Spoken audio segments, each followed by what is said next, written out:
Good evening. I'm Paul Fleming, the Taylor Family Director of the Society for the Humanities. Welcome to our annual invitational lecture, which highlights the research of one of our distinguished colleagues here at Cornell. Tonight, I have the distinct honor of introducing Derek Spires, a dear colleague and associate professor of literatures and English with affiliations in American Studies, Visual Studies, and Media Studies. Derek specializes in early African American and American print culture, citizenship studies, African American intellectual history. Now, we often talk about unwritten history, things that never made it to the page or were obliterated by the destructive forces of history. And this is a real problem. What Derek's path-breaking research teaches us about 19th century African American print culture is a lot more was written by Black Americans than we're taught to believe. And our libraries, our archives have these materials, Cornell especially. We just haven't bothered to read them. What Derek's research teaches us then is first, how much we still have to learn from the long history of African American print culture. Second, the need to cultivate these collections and support the great work of librarians and archivists like Eric Acree, director of John Henrik Clarke Africana Library and curator of the Africana Collections and Division of Rare and Distinct Collections at Cornell. Third, and most of all, we need to give these texts by and of Black Americans the long overdue attention they deserve. Derek received his BA from Tougaloo College and his PhD from Vanderbilt, both in English literatures. After starting his career at the University of Illinois, Urbana-Champaign, we were fortunate to lure him to Cornell in 2019. His first book, The Practice of Citizenship, Black Politics and Print Culture in the Early United States, traces the parallel development of early Black print culture and legal and cultural understandings of U.S. citizenship. This study demonstrates how Black writers articulated an expansive and practice-based theory of citizenship, and the scholarly world took notice. The Practice of Citizenship won just about every major award a first book can. The Modern Language Association Prize for First Book, the Bibliographical Society St. Louis Mercantile Library Prize, and the MMLA Book Prize. It was also a finalist for the Library Company of Philadelphia's First Book Prize. Derek is now working on his eagerly awaited second book, Serial Blackness, Periodical Literature and Early African American Literary Histories in the Long 19th Century. One final note before we begin. This event is being recorded and will be viewable at the same URL afterwards. You may submit questions in the chat, which you can open by clicking the dialog box at the top right of your video player. Throughout our discussion, we'll be sharing URLs and resources in the chat as well, so keep your heads up for that. And if you're watching the archived recording, those links are available in the overview section just below. So, without further ado, it's a real pleasure to welcome Professor Derek Spires tonight for his lecture entitled Defining Democracy, How Black Print Culture Shaped America Then and Now. Welcome, Derek. Thank you, and greetings, everyone. Good afternoon or evening, wherever you happen to be. I speak to you from Cornell University in Ithaca, New York, which is located on the traditional homelands of the Gayukona or Cayuga Nation. The Gayukono are members of the Haudenosaunee Confederacy, an alliance of 6 sovereign nations with a historic and contemporary presence on this land. The Confederacy precedes the establishment of Cornell University, New York State, and the United States of America. We acknowledge the painful history of Gayukono dispossession and honor the ongoing connection of Gayukono people, past and present, to these lands and waters. Thanks to Paul Fleming for the great introduction and to the Society for the Humanities for inviting me to give this talk. It's a true honor. I'd like to give a shout out to Eric Acree, director of the John Henrik Clarke Africana Library and curator of Africana Rare and Distinctive Collections, and to Catherine Reagan, curator of rare books and manuscripts. Thanks also to the eCornell team. Finally, I want to thank Tamar Evangelista Doherty, formerly our associate university librarian and now incoming director of the Smithsonian Libraries and Archives. I'm able to present these materials to you in this way today because of her efforts to support faculty and library staff in making our rare and distinctive collections more visible and accessible. We'll miss you, Tamar. So, let's get started. 19th century African American print culture and organizing offers nuanced assessments of racism and race as technologies of power central to U.S. citizenship and democracy in practice. They help us see the foundations of racist ideas in white identity politics and power, and point out across the century that racism, enslavement, and white supremacy required and still require ongoing violence for stability, lest they collapse under their own contradictory weight. In convention addresses and proceedings, fiction, poetry, sketches, and other forms, Black activists indexed and intervened in this race-making and compelled those of us reading them today to work towards more than simple inclusion. They argue for the kind of political world in which they would not have to make such arguments. They argued for and actively sought to create a world otherwise. Black organizers articulated this vision through a robust print culture that included newspapers, pamphlets, ephemera, novels, poetry collections, conventions, and a host of other documents, and the reading communities that produced and sprang up around them. We're gathered here today because Cornell University is a rich repository for many of these documents. Our Africana Rare and Distinctive Collections, which includes materials in the Samuel J. May Anti-Slavery Collection, is among the strongest. And I'd like to take you on a tour, the briefest of tours, of some of the materials found there. First, a little background. It's honestly a bit of a fantasy to have these materials just across the quad. And thanks to Erica Cree and the staff at Kroc Library, we were able to take a stroll down the aisles in the vault. Here you see me and Eric geeking out over what's on the shelves, including the Liberty Bell Almanac, multiple copies of Frederick Douglass's autobiographies, William Steele's Underground Railroad collection, and images of figures like Harriet Tubman. And much of this collection has been here almost as long as the university itself. As Cornell University was building its library and archives, Andrew Dixon White, himself an avid collector and historian, convinced Samuel J. May to donate his collection of over 10,000 works in 1870. May, who spent his most active years in and around Syracuse, became a prominent anti-slavery and women's suffrage activist, helping to found, with William Lloyd Garrison, the American Anti-Slavery Society.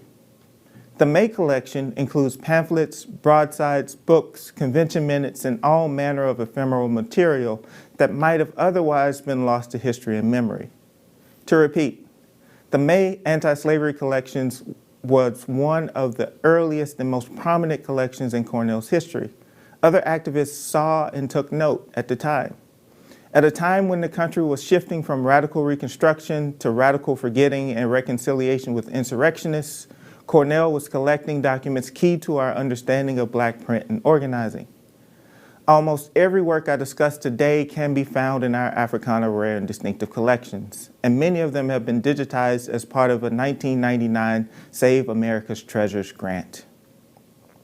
So I take the structure of my talk from William J. Wilson's African American Picture Gallery series, published in the Anglo-African magazine over several months in 1859. This fictional series featured Wilson's pseudonymous persona, Ethiop, browsing art objects in an imagined gallery expressing the breadth and depth of Black aesthetics and history. Ethiop stumbles on the gallery while on a ramble in Brooklyn, and he writes, "The gallery has since become one of my dearest retreats wherein to spend many an otherwise weary hour." He then settles in to write about the objects and, as importantly, the experience of observing the objects he sees. In that spirit, this talk will take us on a bit of a ramble through Black print, using the works in Cornell Africana Rare and Distinctive Collections as inspiration. Embedded in Ethiop's description is a commentary on access. How does one ramble and stumble upon archives, galleries, books, and other objects? What can we do to encourage these kinds of ramblings, and how might we cultivate infrastructures and practices that make rambling a rewarding, even pleasurable experience for members of our ranging communities? I had the privileged access to the vault for this occasion, but most of us don't. How can we better organize and present these materials in ways that bring people in and welcome and support them while they're here? Wilson's African American Picture Gallery blends speculative meditations, cultural criticism, and the wit readers had come to expect from William J. Wilson. You may not have heard of him, but he was well known in his day. He populates this gallery with images of Phyllis Wheatley, Mount Vernon, the Underground Railroad, and other scenes, prompting his character Ethiop to contemplate what the people of color were, now are, and will yet be. Wilson's first sketch takes up the slave ship and the first and the last colored editor. The slave ship sketch sets an agenda for turning the American mythos on its head through some of British North America's founding sites. The arrival of Dutch slave ships off the coast of Jamestown, Virginia in 1619. Visitors encounter a large landscape painting, quote, in rather an unfavorable light, offering a fateful image even to the every shrub, crag, and nook of 17th century Jamestown Harbor. Featured prominently in the image are the slave ship, hideous to look upon as a slave ship ought to be, and a group of emaciated Africans heavily manacled. The Europeans themselves bring with them the wild savagery of Gothic America, symbolized not by a racialized dark wilderness or its indigenous inhabitants, but by a small boat carrying slaves from ship to shore. With this introduction, Wilson's series calls upon readers to see enslavement as central to the nation's political and cultural history. Here, 19th century Black print anticipates later projects, including the New York Times 1619 project, created by Nicole Hannah-Jones, which places 1619, the moment of enslavement, as central to understanding how the United States would be organized and defined in subsequent centuries.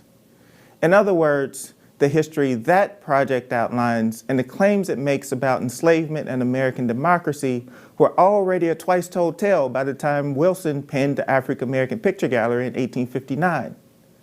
The distance between the two begs questions about the kinds of cultural memory that has been disavowed and suppressed in the intervening years. And there's another connective tissue between Wilson's series and the 1619 project. Both demonstrate a deep and abiding faith in the Black journalism and its calls to justice. The first and the last colored editor, Wilson's second sketch, positions Black print culture as a countervailing center of gravity. In contrast to the looming image of the slave ship, this painting is a small but neat picture, hanging on the north side of the gallery. In the painting, quite a young man sits at a desk piled with copies of previous Black newspapers, from Freedom's Journal to Frederick Douglass's paper, much like the image you see here.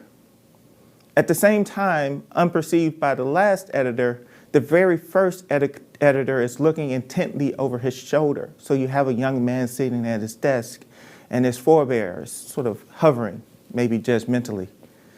The first and the last colored editor positions Black editors as masters of the craft, part of an intellectual tradition through which journalistic practices have been honed over the decades, complemented by archival practices ensuring future colored editors will not only be in a position to learn from and find inspiration in this tradition, but also will potentially be judged by those who came before. For me, Wilson's imagined images called to mind this picture of Frederick Douglass later in life, taken from our copy of the Frederick Douglass souvenir book. Here, we find Douglass in the 1880s or 90s, sitting at his desk in his Anacostia home. I imagine this Douglass reflecting on what he'd accomplished and the work that still lay ahead. We have several copies of the North Star, Frederick Douglass's first newspaper, co-edited with fellow activist Martin Delany of Pittsburgh, and Douglass's Monthly, which served as a digest of his long-running Frederick Douglass's paper at the end of the 1850s. The history of the Black press, represented here in two of Frederick Douglass's periodicals, you can, to the next slide, suggests that if Atlantic slavery was a site of death and disruption, African-descended people never ceased creating new lives and new forms of life in the face of attempts to destroy them, mind, body, and soul. The path to Douglass and his newspaper begins with Freedom's Journal. You can go to the next slide. The first newspaper edited by African Americans. Cornell holds at least 2 years of issues from the paper, including its first year in publication. Founded in 1827 by Samuel Cornish and John Washburn after a meeting in Boston Cromwell's New York City household, the paper's first editorial proclaims, "We wish to plead our own cause," Too long have others spoken for us. Too long has the public been deceived by misrepresentations, what we might today call disinformation, which concern us dearly. For though there are many in society who exercise towards us benevolent feelings, still are others who make it their business and who profit from the business of enlarging upon the least trifle, which tends to discredit any person of color, end quote.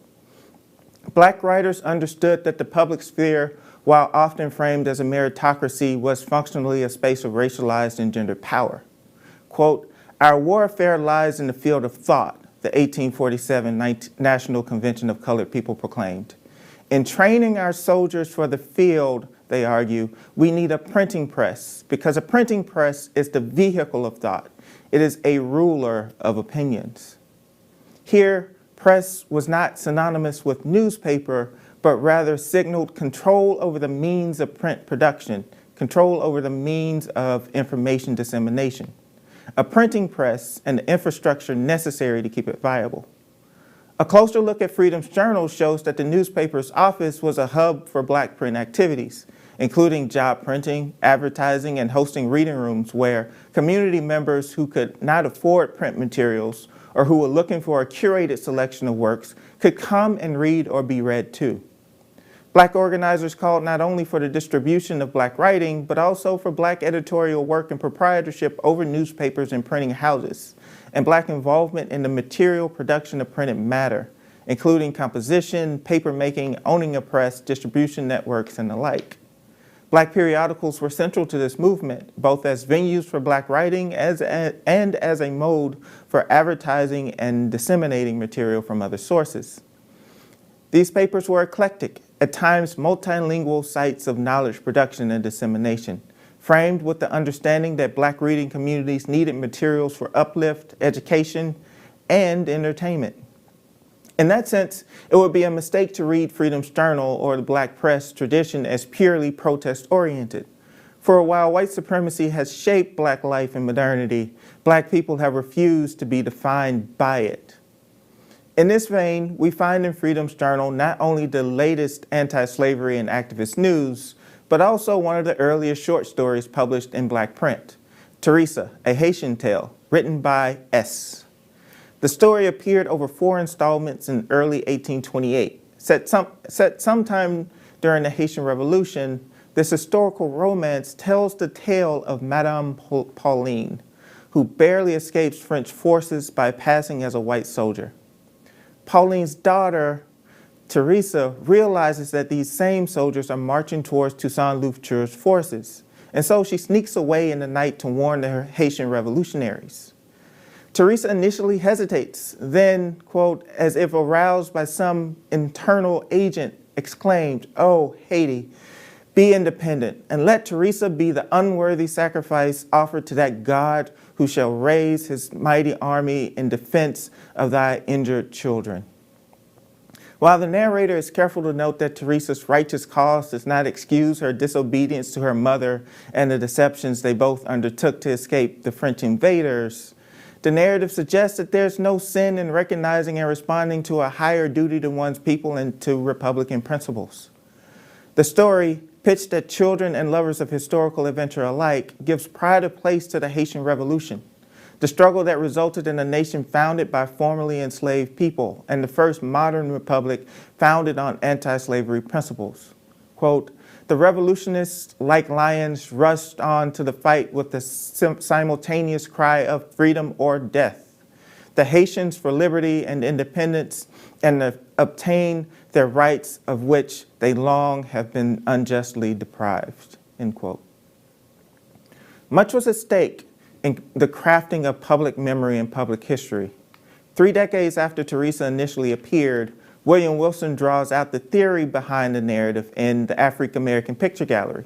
Quote, "Pictures are teachings by example," he posits. "From them we often derive our best lessons. A picture or a statue of a great man," Ethiop continues, "acts as a storehouse of collective memory that calls up the whole history of his times, recalling past events but also leading the spectator to the philosophy of them. Wilson illustrates this principle explicitly for his readers as he contemplates a portrait of Toussaint Louverture.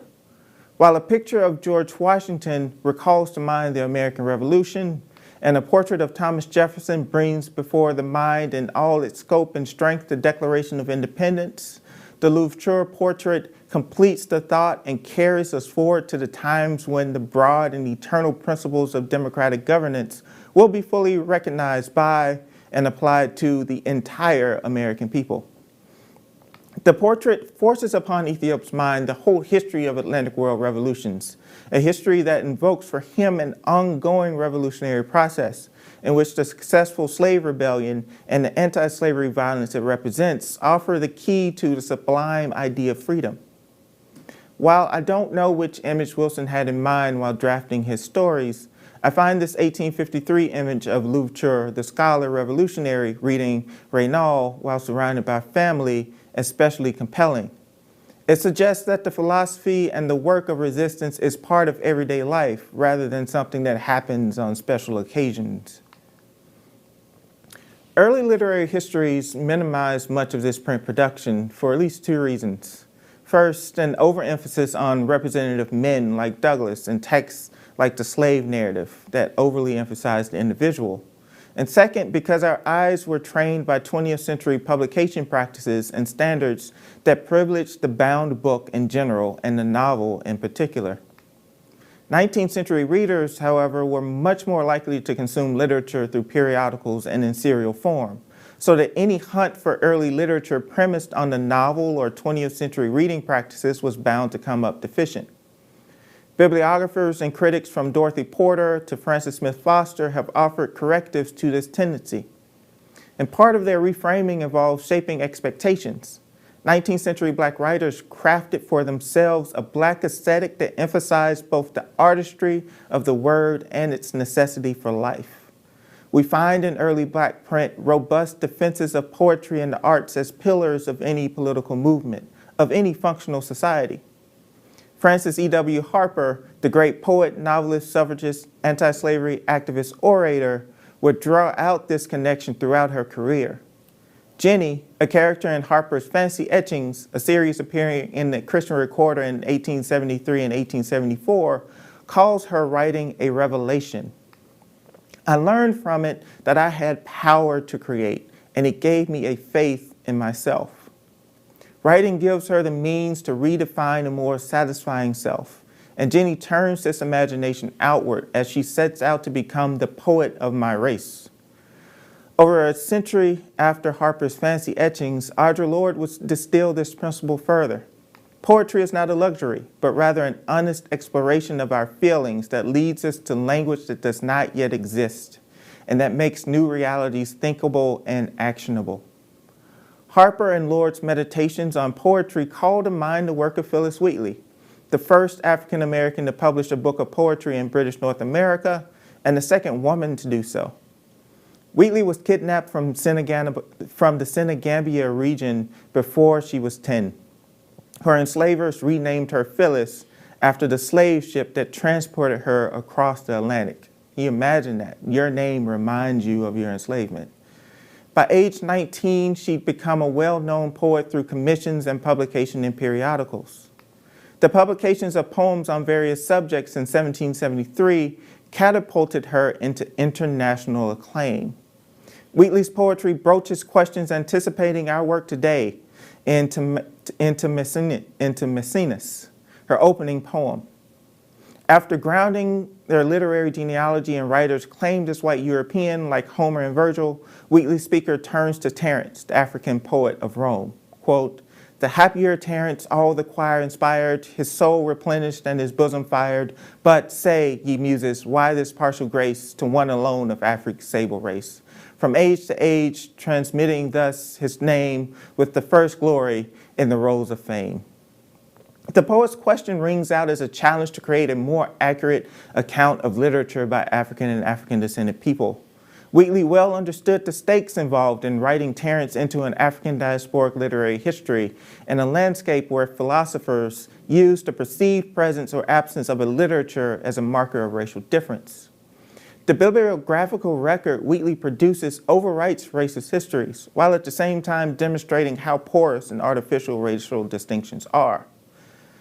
Wheatley's question, why this partial grace, points to a structural feature, not an oversight. And contemporaneous observers saw immediately in Wheatley's poetry a refutation of anti-Black screeds. In a world where justifications for enslavement rested on demonstrably false claims that Africans were inferior to Europeans, Wheatley's poetry demanded a response. Pressed to answer for the contradictions of enslavement and natural rights, Thomas Jefferson famously resorted to scientific racism in Notes on the State of Virginia to claim, quote, whether African and African-descended people will be equal to the composition of a more extensive run of melody or of complicated harmony is yet to be proved. Religion indeed has produced a Phyllis Wheatley, but it cannot produce a poet, end quote. Now, I'd rather not linger with Jefferson's arguments because they tend to take the air out of any discussion of early African-American print. I mention them here as a reminder that he and others were often responding to Wheatley and the expressive culture she, Freedom's Journal, and the world of Black print represented, not the other way around. Black writers constantly put pressure on a white supremacist world. 19th century Black print reveals in sharp relief that racializing citizenship and democracy as white required consistent acts of historical revision, amnesia, and counterfactual narration in the face of Black agency and activity. What we find is a constant flow of Black print and organizing in the face of censorship, violent attacks on Black communities and institutions, and the growth of a slave economy that touched everything from clothing to mining to railroads to finance and mortgages. David Walker was at the vanguard of a generation of activists warning the still new nation that it faced damnation if it did not return to its first principles. First published in 1829, Walker's appeal to the colored citizens of the world was a shot heard round the world. Walker, who was born free in Charleston, Virginia, then moved to Boston, where he worked as a used clothes salesman and was a subscription agent for Freedom's Journal. Here we can note the intimate connection between forms, the pamphlet and the newspaper. He published 3 editions of the appeal over a few months before his untimely death in 1830. Addressed to my dear beloved brethren and fellow citizens of the world and of the United States, the appeal takes Black citizenship as self-evident. Walker does not argue for Black citizenship, he assumes it. And he outlines the conditions under which Black citizens emerge from rhetorical invocation to material practice.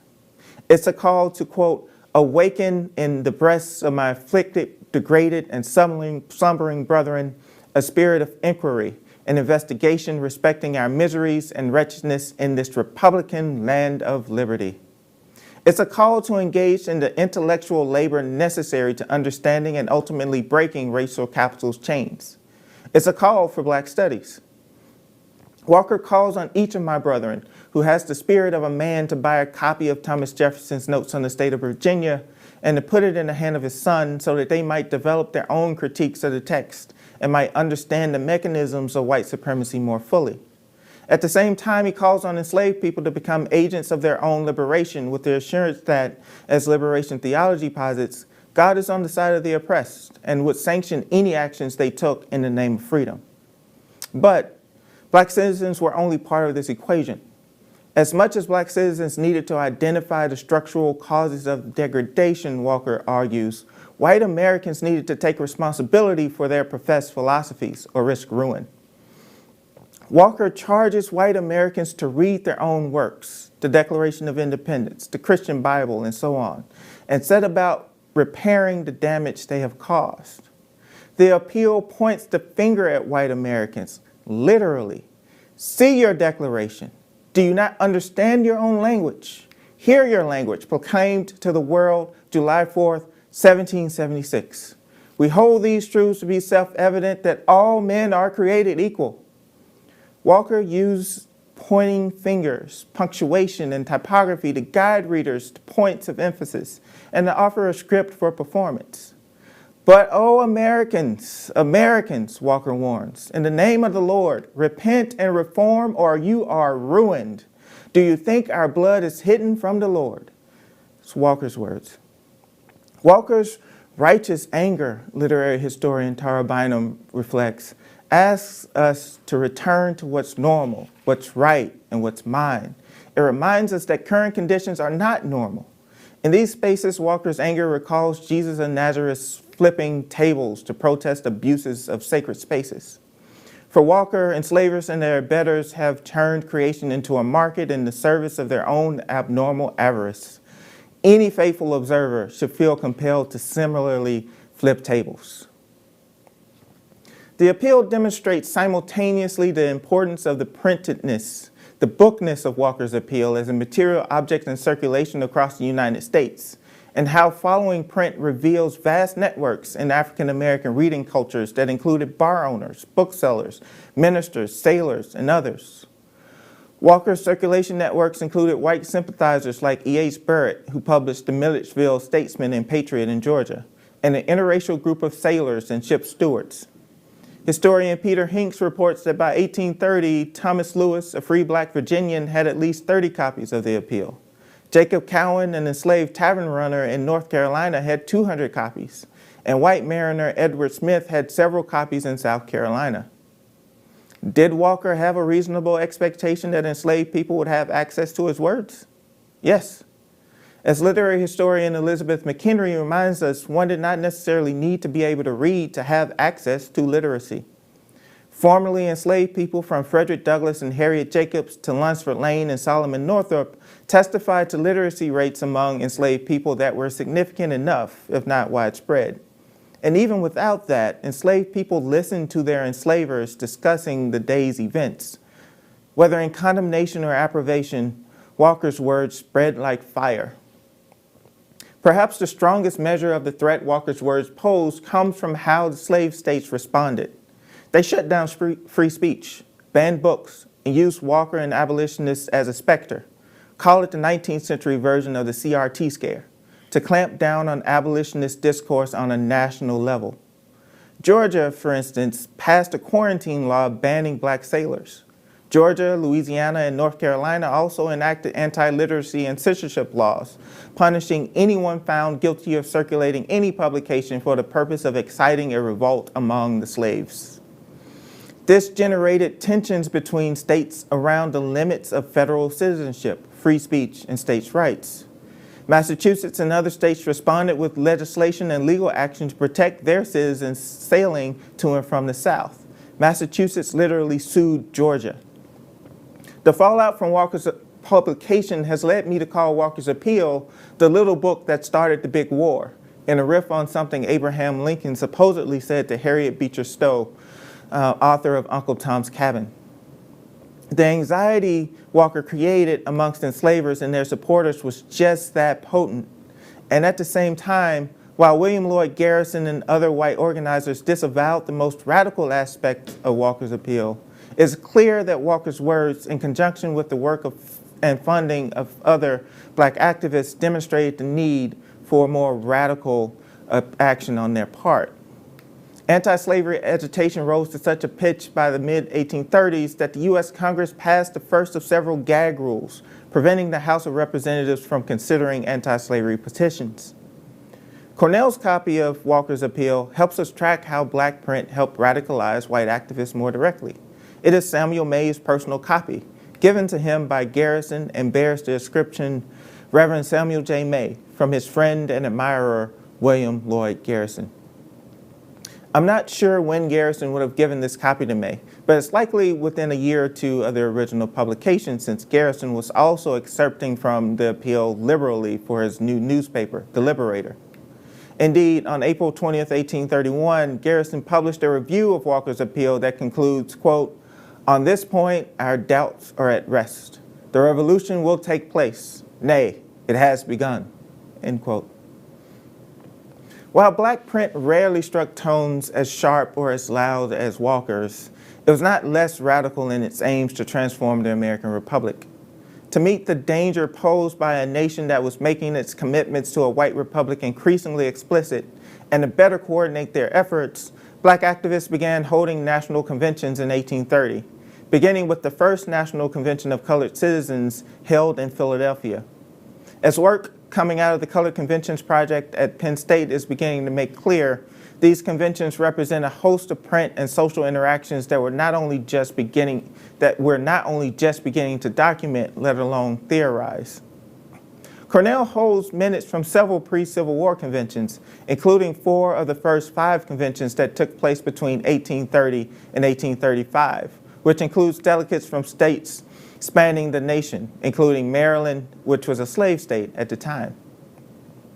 The 1853 Colored National Convention held in Rochester offers a representative sample of the arguments these conventions make. The convention's address to the people of the United States echoes Walker's appeal.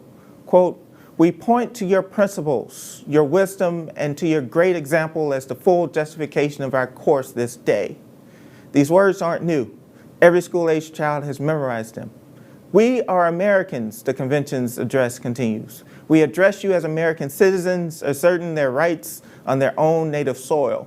We ask to be disencumbered of the load of popular reproach heaped upon us for no better cause than that we wear the complexion given us by our God and our Creator."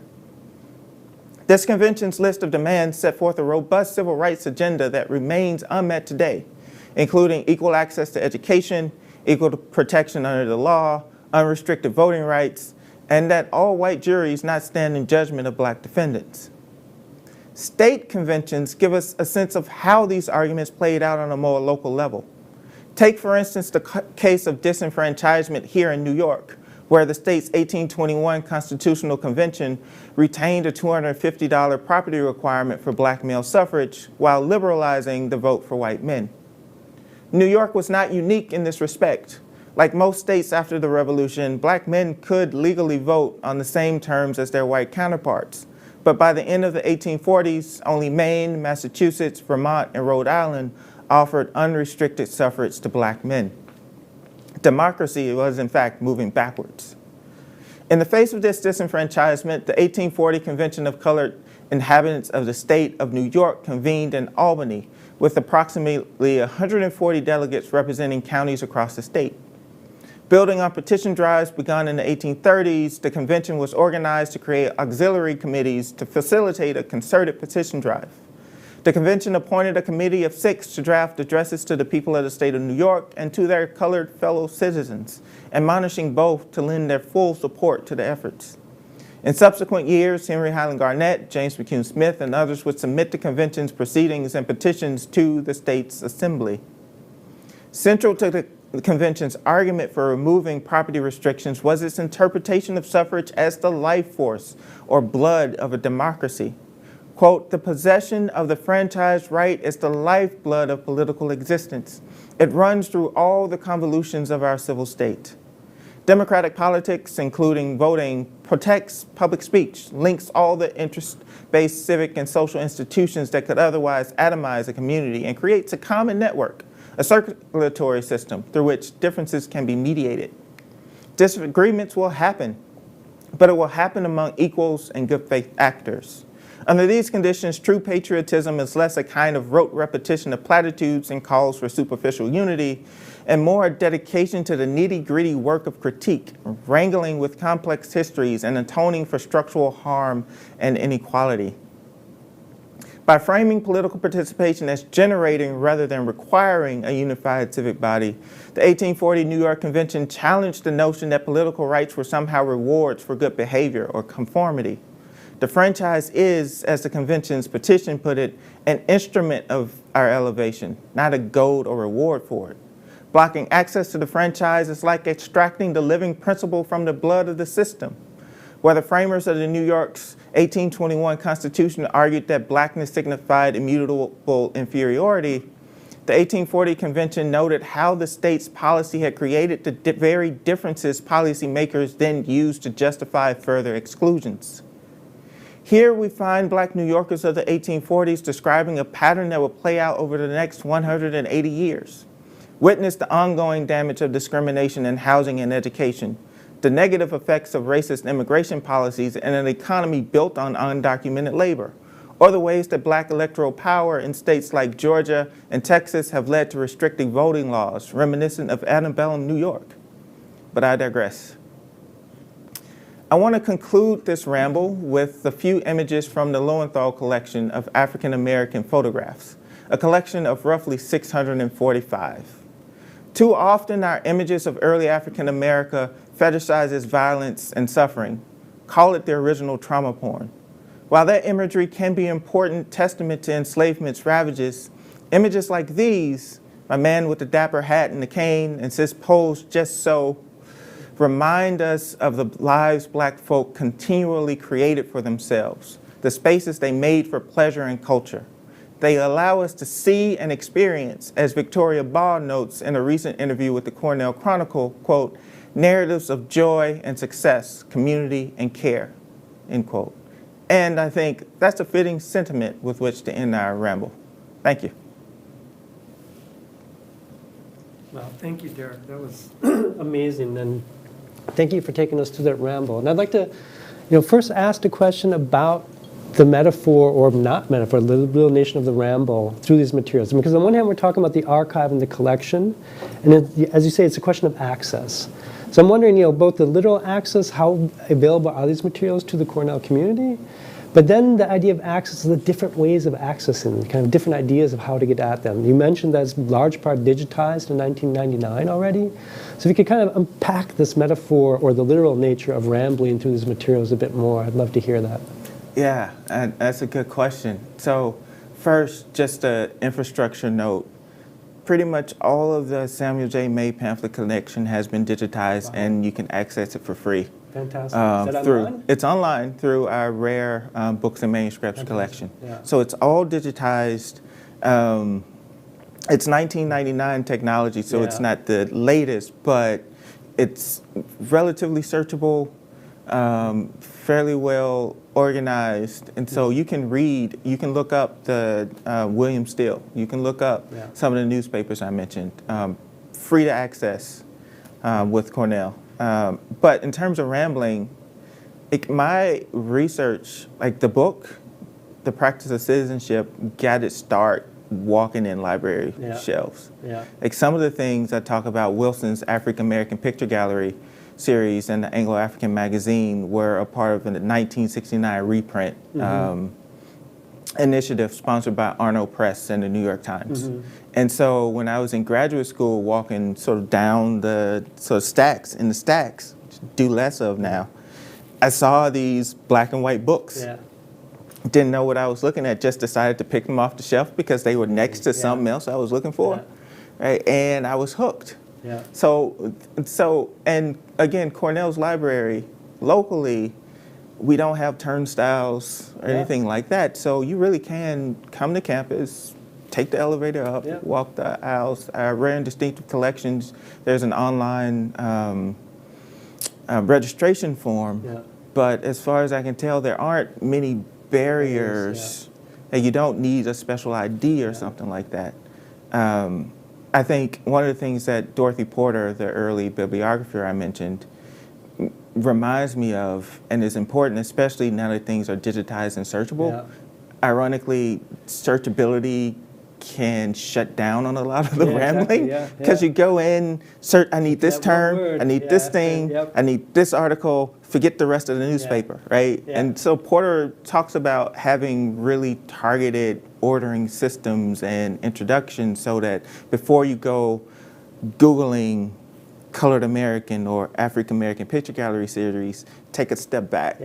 You know, like The Wire would say, look with soft eyes to get a sense of the entire page, get a sense of the entire shelf, and then zoom in. Fantastic. We have a question from the audience from Alex.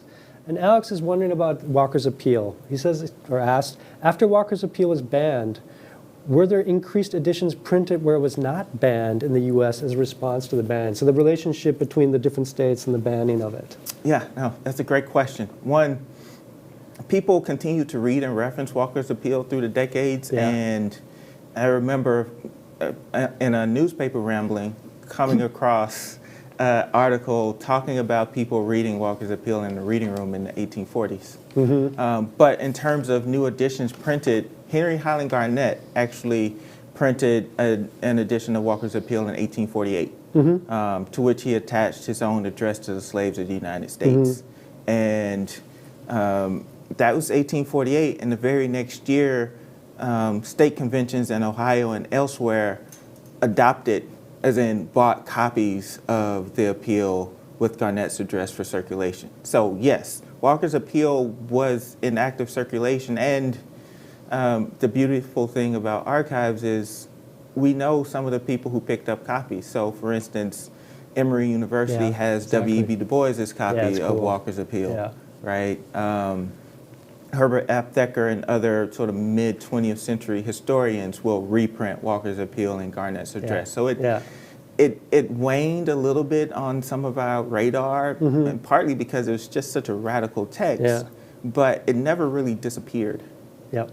Great. We have another question from the viewer Brea, and this is kind of asking about the Underground Railroad resources, but a kind of question to you of whether you've explored these collections at the Underground Railroad Education Center in Albany, New York. No, I haven't. Okay. I'm a little bit embarrassed to say I haven't. Full disclosure, I arrived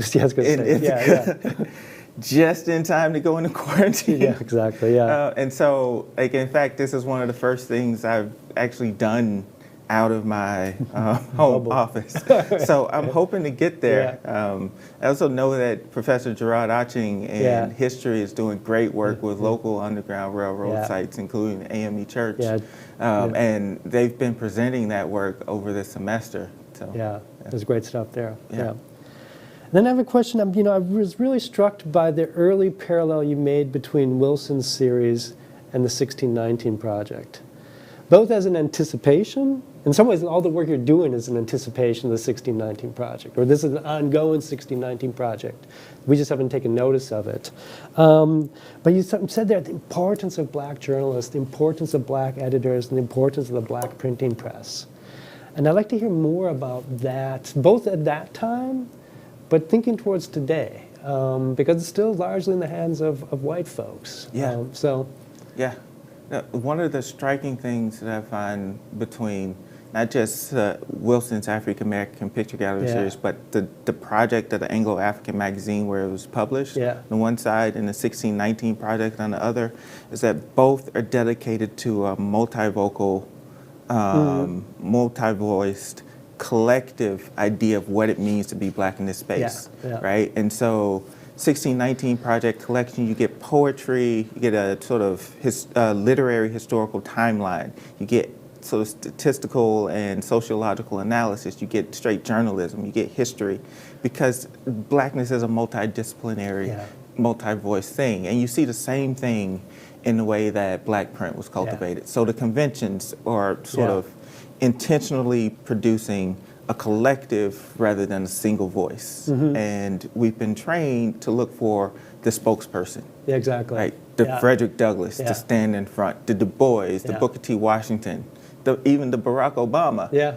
Whereas if you take the cross-section of black communities, there's always this multivocal push-pull thing. So that's one thing. The second thing, then as now, black journalists, black editors were keenly aware of the limitations of print coming from white sponsors. Oh, interesting. The colored conventions themselves framed themselves as conventions of colored citizens because they knew that if there is a sort of white lead, or if they convened under the auspices of the American Anti-Slavery Society, onlookers would just say that they were puppets, that they were sort of being promoted by sort of white activists. And also, they encountered ongoing problems with white allyship. Major anti-slavery societies rarely recognize black activists as leaders. They could be spokespeople, they could speak, they could raise money, but in terms of running things, even the allies fell short on that. So those were things that folks were contending with. Another thing that really interests me about your talk is to emphasize the different form of publication in the 19th century, serial publication, pamphlet publication. And in the 20th century, I mean, this is also as a literary historian, we think in terms of the book, we think in terms of the novel. And how, in addition to racism and other factors, also the change of publishing practices have kind of blinded us to this material. And I'm wondering, A, what you think about that, but B, could there be a revival of the, I mean, I guess via blogs and other things Yeah. and zines and stuff, but I mean, where would we be at today with kind of rekindling that? I feel like teaching something like Walker's Appeal Yeah. or the pseudonymous sketches like Wilson's African American Picture Gallery Yeah. have gotten a lot easier with social media.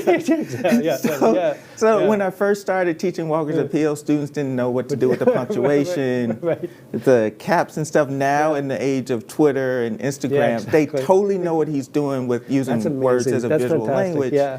But it's also easier to talk about what someone like Wilson's doing with the sketch, these sort of short bursts Yep. that aren't full essays, they aren't short stories, just sort of the form itself is premised on casting out ideas and seeing where they go Yeah. in a way that feels a lot to me like the Twitter thread, that's- right? yeah, that's Or super the cool. blog post, Yeah, right? yeah. So in some ways, the technology has shifted, but the shift in technology has actually made some of these older 19th century Most- forms. Back to the rambling accessibility. Like, And, yeah. you know, the sketch form, the serial, like, literary studies focus on the novel. I blame modernism for this. Right? So do I. But like popular culture, the serial never went away. Yeah, I know. Radio Yeah. drama, Yeah. serial narratives Yeah. in newspapers. Oh, now it's back to television. It's Yeah. what- yeah. We were talking about The Wire. Yeah, exactly. Yeah. So it's not like Yeah. seriality goes away. Yeah, yeah, yeah. The other thing that really struck me is when you got to Phyllis Wheatley and poetry. And there was poetry in this. And you had a phrase there that just, when you talked about the black aesthetic, and you said the artistry of the word, but then the necessity for life. And the idea of the word is necessity for life. I wonder if you could say a bit more about it, both about poetry, but maybe if that expands beyond poetry, because the polyvocal nature of these publications, somehow that latching on and being necessary for life. Yeah. Some of this, I have to confess, some of this is a bit of the Protestant Christianity speaking through too, right? In the beginning was the Word was with God, the Word was God, and the Word became flesh. Yeah, There's a kind of embedded power, creative power of the Word to make realities happen. Yeah. Right? And many of the folks I write about were sort of, at least on paper, religious people. They trafficked in that discourse, right? But also part of it is the ability to name and narrate lives in ways that run counter to the way a life has been narrated by others. So I ended with the picture of the folks from the Lowenthal collection, because if you looked at sort of American print culture, the image you see of black people in newspapers predominantly is the kind of runaway slave image. Exactly. That's it. Yeah. Or black folks were talked at and talked about. So what does it mean to create the words to more accurately reflect my life? Like Harper in particular is keenly interested in the way the stories we tell children shape the way they can inhabit the world. And so she will say, we need to tell these stories of Toussaint Louverture. She'd tell the story of Palmares, 17th century Quilombo in Brazil. She'd tell the story of Margaret Garner, who killed her children, killed her daughter rather than see her enslaved. And she said, this is the kind of stuff you need to tell children because they need to be prepared, one, for the world they're facing, but two, and Wilson will say the same thing, right? If the only heroes they know are enslavers, what does that tell you about heroism? Yeah, fantastic. We have another question from the audience from Brea. It's about the title, The Then and Now. Put a little pressure. What about the black print culture now? How does the now help define democracy today? Yeah. Where are we at with this Where are we question? at?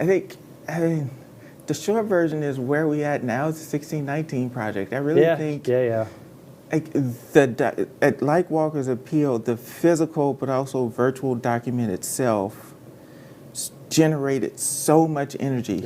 And like Walker's Appeal, even the negative energy it generated actually helped propel the message, right?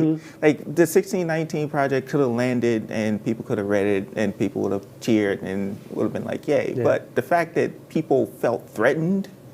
You think that's a good thing? Yeah, I think it's a good thing because it it reveals some Yeah, things, that's for right? sure. Yeah. In the same way that the election of the previous president Yeah, sort of Yes. surfaced things that many of us kind of Yeah. already knew, Yep. and Yeah, forced folks who could ignore it Yeah. to be able to ignore it, right? So that's one thing. The other thing I think about is all the ways that, like Black media in particular, are using emergent media. So Yeah. I look at an organization like the African American Intellectual History Society that started just a few years ago. I don't think it's a decade old, but it's already used sort of the blog format, right, to generate one of the most exciting spaces of sort of Black intellectual writing that's doing that difficult thing of hitting both people in field, academics, but also accessible to larger that's publics. great. Yeah. And so that's where I see things happening. And then we still have what we could call the legacy papers. Like the Christian Recorder I mentioned is still in circulation digitally. Yeah. So yeah, I think like the 19th century, we're seeing an expansion in multiple forms. We're seeing diversification, but we're still seeing, again, with something like the 1619 Project, that, you know, there's something about Black voices standing up and being unapologetic about this history, Yeah. right? That really rubs people the wrong way. Yeah. Yeah. Like, and I wonder why. Yeah. I mean, because I found it interesting the way you compared Walker's appeal to the basically the 19th century version of the CRT scare. But one last question then, and it's about the colored conventions, because I know you've been working on this quite a bit. And what I found kind of amazing, I mean, you know, I'm not a history professor, but I've studied American history. I've basically heard nothing about it. And when you say, you know, we're just beginning to document and theorize that. I mean, I find that really striking, also on the university level. Like, so why the belatedness even amongst academics? But also, what do you see as the possibilities there? Like, what's there to be done with this material? One, plug for the Colored Conventions Project. They are going about the business of collecting, digitizing, transcribing all of these materials. You can check them out at coloredconventions.org. Awesome. It's searchable. And one of their guiding ethics is, like, even as they're collecting these materials, making sure that the voices and work of Black women who often aren't documented in official documents are there, front and center. But to the question about why, I mean, it's another one of those things. One, like, I came across the conventions in a library ramble. Yeah. The first set, for decades, we looked at Howard Holman Bell's collection of minutes, and 3 volumes of state convention minutes, and most of us thought that was more or less it. Yeah. So one of the reasons that we just haven't seen more is because we haven't been paying attention to them as a form. Yeah. They've often been treated as documentation on the way to an argument about something else. Yeah. But now we're turning attention to them as a thing in and of themselves, and setting out, and this is where digitization helps, to find them. And what the Colored Conventions Project is documenting is that there are hundreds of these things, and post-Civil War, they explode exponentially. So that in 1865, all right, surrender hasn't even been, you know, ink hasn't dried on that thing. Vicksburg, Mississippi is planning the Colored Convention. 1865, Vicksburg, Mississippi, right? That tells you that, one, there was an infrastructure there already. People were ready to go as soon as, like, I got an opening. I'm through it. Let's do this. Yeah, awesome. So one very, very last question. I think it's a brilliant question from Stephanie. She's wondering if in conceptions of citizenship in Black print, are there mentions of bringing in other disenfranchised groups, such as indigenous groups or early Chinese laborers, to this polyvocal theories of citizenship? Yeah, I love that question. Yeah, I think it's great. One of my favorite essays by William J. Wilson is titled, "What Shall We Do with the White People?" It's published in the Anglo-African magazine in 1860, and in the first few paragraphs, he's like, they've been unneighborly towards Mexico, annexing land, they've dispossessed indigenous Americans, and they've enslaved people. So you've got U.S. empire, land dispossession, and enslavement. right there. Newspapers in California, in particular, San Francisco, were quick to pick up, especially in the late 50s and 60s. 1850s, 60s. 1856, yeah, 1850s, 60s, the abuses of Asian American immigrants. And so you see the kind of arguments that they treat us this way and they treat labor this way. This is a labor problem. Conventions were also sort of like both multiracial, multi-ethnic, but also cross-class. So Pennsylvania disenfranchises black citizens in 1838 after a contested election with claims that those black voters weren't supposed to be voting. But one of the things they argue is today they're disenfranchising us, but they use race as a kind of passport. Tomorrow it's going to be you. And so you see across these spaces a kind of coalitional thinking, kind of reckoning with indigenous land possession, but also Atlanta Roberts, historian, writes about this, keeping in mind that these communities weren't always separate. So there's a significant Afro-Indigenous community, right? And so causes that might on paper seem distinct weren't. Hey, thanks, Derek. This has been a great conversation, a great talk. Really appreciate it. And thank you all, everybody out there, for being with us. But really a big thank you to Professor Derek Spires for sharing your work with us. Thanks, everybody, for tuning in.